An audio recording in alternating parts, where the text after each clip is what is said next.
Welcome to Showbiz Glimpses.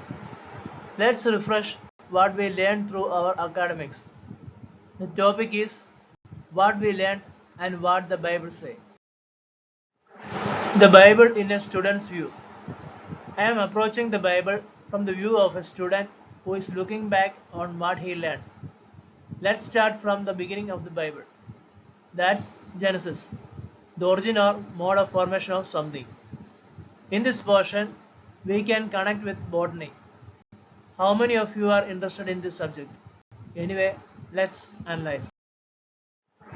Botany and Genesis. Botany and Genesis, chapter 2, 5 through 25, are also two different but related subjects. Botany is the scientific study of plants, their structure, function, growth, evolution, and diversity. Genesis 2, 5 to 25 is a passage from the second chapter of the first book of the Bible, which describes the condition of the earth before and after God created the first human being.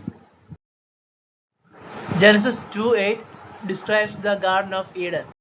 It is like this: the Lord God planted a garden in Eden, in the east, and there he put the man he had formed. Contradictions in the creation described in the Bible. According to some scholars, Genesis 2 5 to 25 implies that God created plants after he created the first human being, which contradicts the order of creation in Genesis 1, where plants were created on the third day and humans on the sixth day. They suggest that Genesis 2 5 through 25 is part of a different and older creation story that focuses on the origin of humanity rather than the origin of the cosmos. They also point out that the Hebrew word for plant in Genesis 2:5 is different from the word used in Genesis 1, and that it refers to cultivated crops rather than wild vegetation. Scholars' argument.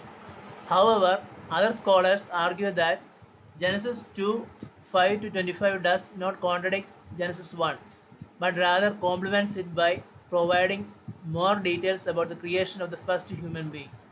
They explain that the Hebrew word for plant in Genesis 2:5 can also mean sprout or shoot, and that it indicates that the plants were already created but not yet visible or mature. They also note that the phrase of the field in Genesis 2:5 limits the scope of the plants to those that require human cultivation, such as grains and fruits, and that it does not include the plants that grow by themselves, such as grasses and herbs. To summarize, Genesis 2 5 to 25 shows that God gave humans the task of cultivating and caring for the plants, and that He made a suitable helper for the man from His own rib.